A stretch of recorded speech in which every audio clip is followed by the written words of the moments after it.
When you open CentOS official website, then you just go the download page, and once you visit the download page, you can find the x86 for 32-bit and ARM64 for 64-bit.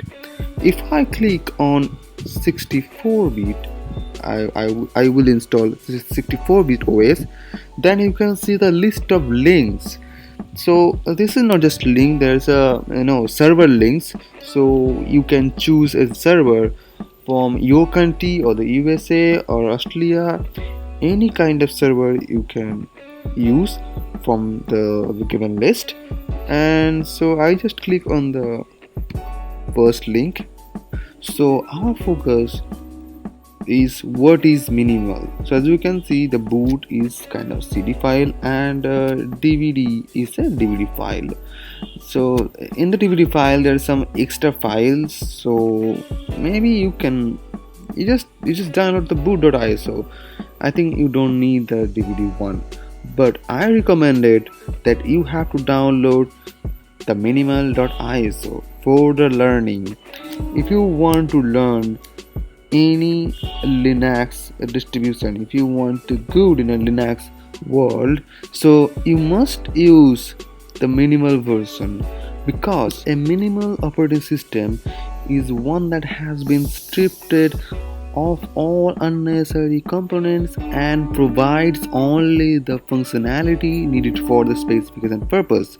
This is particularly useful for mobile computing devices like smartphone, netbooks, and tablets, which typically have a limited memory and slower processor than the more robust, the full-size PCs. A minimal OS is also useful the virtualization environment, where a tremendous amount of OS can be used a hypervisor to save time to deployment and configuration. And the maker of the embedded system rely on a minimal OS to help them build only the required functionality into their product. So for practice purpose, you can use minimal version OS, because minimal version cannot give you any graphical interface, so everything you just do in your terminal. So that's give you a big opportunity to learn. Okay, so if I give you a graphical interface, you just click and you just solve the problem. So I think for the beginner, this is not the actual way to learn Linux or the CentOS or the Red Hat, even say whatever it is, Ubuntu, or maybe it is other Debian packages. This is not a good way, I think.